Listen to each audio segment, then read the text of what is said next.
Welcome to Rising Parent, your go-to podcast for navigating the emotional complexities of family transitions. I'm your host, Vanessa, and I'm here with Edna and Tim to help you and your child through the challenges of separation and divorce. But first, please subscribe to our podcast. It will help us to continue providing valuable content to support you on your parenting journey. In this episode, Edna and Tim will explore practical tips for easing the transition, fostering open communication, and creating a supportive environment. They'll also discuss the importance of seeking professional help when needed. So grab a cup of tea and let's navigate this journey together.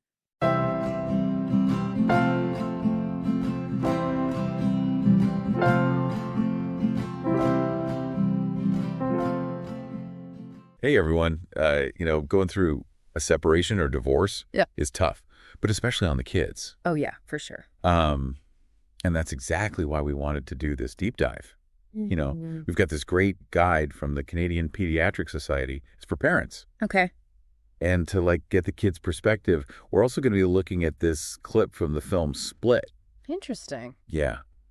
It's pretty powerful stuff. Mm-hmm. So are you ready to kind of dive into this? I think it's a great combo, actually. Yeah. Having that expert advice, the Canadian Pediatric Society, and then pairing it with Split, bringing those insights to life, adds that layer of real raw emotion that kids might be feeling. Totally. Okay. So both sources really emphasize honesty. Okay. Even with the little ones. Right. The Canadian Pediatric Society says even if a child can't grasp the whole situation, knowing something's different is better than feeling totally clueless. Yeah, that makes sense. Right. It goes back to that need for stability and predictability for kids, even in the midst of big changes. Yeah. They thrive on routine. Right. When their world is already shaken up, honesty, even in simple terms, can provide a sense of grounding. That makes so much sense. Yeah. And this is where the Split clip adds a whole other dimension. Okay. We hear these kids expressing these feelings of sadness, confusion, and even guilt. Wow. And there's this one part where a child says, sometimes I think that because I'm mad or mean or did something bad to them, I think it's my fault that they're divorced. Oh, wow. It's heartbreaking. Yeah, it really drives home the point that kids often internalize what's happening around them. Yeah. Developmentally, they're still figuring out cause and effect, and it's natural for them to blame themselves, especially when they lack the full context. Right. And so both sources really emphasize that the divorce is not the child's fault. Right. And parents need to keep repeating that message over and over again. Yep. Okay, so let's move into some practical tips to make these transitions smoother. Oh, okay. Which the Canadian Pediatric Society is great at outlining. Yeah. Okay.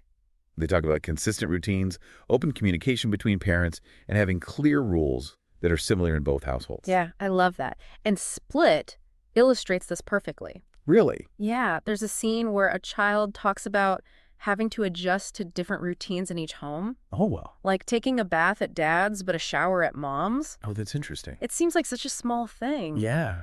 But these little inconsistencies can really add to a child's feeling of upheaval. Wow, it's not just abstract advice. Right. It's real life. Exactly. And it can make a big difference in how smoothly things go. For sure. Another point both sources hit on that I think is crucial is respecting the other parent. Yes. Even when it's tough, avoid bad-mouthing your ex. Right. Remember that kid in Split who begged, don't get in their way? Oh, yeah. It's such a powerful reminder to put your child's needs first. It's all about putting the child's well-being at the center. Yeah. And by showing respect for the other parent, you're modeling healthy relationship dynamics, even in separation. I like that. Okay, shifting gears a bit to talk about the emotional well-being of the kids. Okay. The Canadian Pediatric Society talks about emotional regulation, Okay. encouraging parents to help kids express their feelings openly and to seek professional support if needed. Yeah. They even have a list of warning signs to watch for, like anxiety, depression, or changes in behavior. Oh, wow. But what's interesting is this is often easier said than done. Oh, yeah. Right. For sure. And if we look at Split, we see a different side of the coin. Okay. There's a child in the film who says, I just talk to myself. And I usually let go a little bit of tears. Wow. It's a reminder that not every child is going to outwardly express their emotions. Yeah. Some may internalize them. Absolutely. Wow, that's a really good point. Yeah. It means we need to pay attention to those subtle signs of distress. not just the more obvious ones. Absolutely. It also raises the question of how we as adults can create that safe space for kids to express themselves, whether it's through words or art or simply spending time together. Yeah. It takes patience, understanding, and sometimes professional guidance. Right. And, speaking of creating a safe space, we can't shy away from a tough topic. Yeah. The potential for abuse. Right. During or after separation. Yeah, it's definitely a sensitive subject, but Yeah. it's so important to address.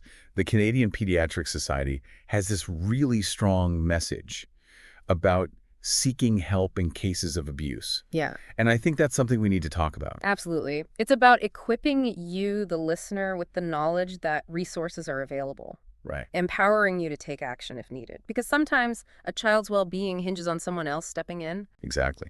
And the CPS guide goes into some detail about the warning signs to look for, like, sudden changes in behavior, withdrawal from friends or activities, anxiety, nightmares, or even physical signs like unexplained bruises.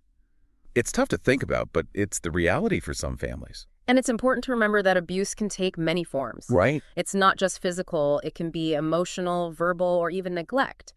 What's fascinating is that the split clip, while it doesn't explicitly depict abuse, does offer a glimpse into the emotional vulnerability of children during divorce. Remember that scene where the child talks about feeling like they're walking on eggshells, afraid to upset either parent? Oh, yeah. That feeling of fear and uncertainty can create a breeding ground for unhealthy dynamics. It highlights how important it is for adults to be extra vigilant and attuned to the subtle cues that children might be sending. We need to create an environment where kids feel safe to speak up, to share their fears and concerns without feeling judged or dismissed. And sometimes that means seeking help from outside sources. The Canadian Pediatric Society recommends reaching out to therapists, social workers, or school counselors who are trained to support children through these difficult experiences. They can provide a neutral space for children to process their emotions and develop coping mechanisms. This is where I think the concept of attachment theory comes in. It's a big idea in child psychology that basically says that secure attachments, those strong, healthy bonds between a child and their caregivers, are essential for a child's emotional and social development. When those attachments are disrupted, like during a divorce, it can impact a child's sense of security and well-being. And that's why it's so crucial for parents to prioritize their own self-care during this time. Yeah. Remember, the Canadian Pediatric Society stresses this. Divorce is incredibly stressful. It's easy to get caught up in the whirlwind of legal battles, financial worries, and emotional turmoil. Right. But neglecting your own well-being can hinder your ability to support your child. It's like that classic airplane analogy. You have to put on your own oxygen mask first before you can help anyone else. And honestly, seeing those parents in split, struggling to cope, it makes you realize how a parent's emotional state can directly impact their child. If you're constantly stressed and overwhelmed, your child is going to pick up on that. Exactly. It's about modeling healthy coping mechanisms. Showing your child that it's okay to feel sad, angry, or confused, but also showing them how to manage those emotions in a healthy way. It's about creating a sense of stability amidst the chaos. Okay, taking a step back for a moment, let's recap some of the key takeaways we've covered so far. Okay. We talked about the importance of open and honest communication tailored to the child's age and understanding. We discussed the need for consistent routines and clear expectations across both households to provide that sense of predictability for the child. We delved into the emotional complexities of divorce, recognizing that children might express their feelings in different ways. We also touched on the importance of seeking professional help when needed and being aware of potential warning signs of abuse. And we can't forget about the significance of self-care for parents. Remember, you can't pour from an empty cup. Taking care of your own emotional well-being allows you to be a better, more present parent for your child. Yeah, it's really about, taking all this knowledge and turning it into action. Right. Into support. Yeah. To be a deeper understanding of what these kids are going through. And it's important to remember that every child's experience is unique. Right. There's no one-size-fits-all approach to navigating separation or divorce. Absolutely. What works for one child might not work for another. It's about being sensitive to their needs. Yeah. And adapting your support accordingly. And being patient. Oh, for sure. It takes time to process these big emotions and adjust to new family dynamics. Healing is a journey, not a destination. So true. Well, I think it's time to wrap up this deep dive. Yeah, it's been quite a journey, hasn't it? Yeah, it has. From expert advice to, those raw emotions from the kids. Right. We covered a lot. We did. But, that's what the deep dive is all about. Yeah. Taking these complex topics and making them accessible, Right. relatable, and hopefully useful. And hopefully we've empowered you to make a positive difference in the lives of children who are facing their parents' separation. Yeah. We really hope this deep dive has given you a fresh perspective, some practical tools, and most importantly, a deeper understanding of the challenges and the resilience of these incredible kids.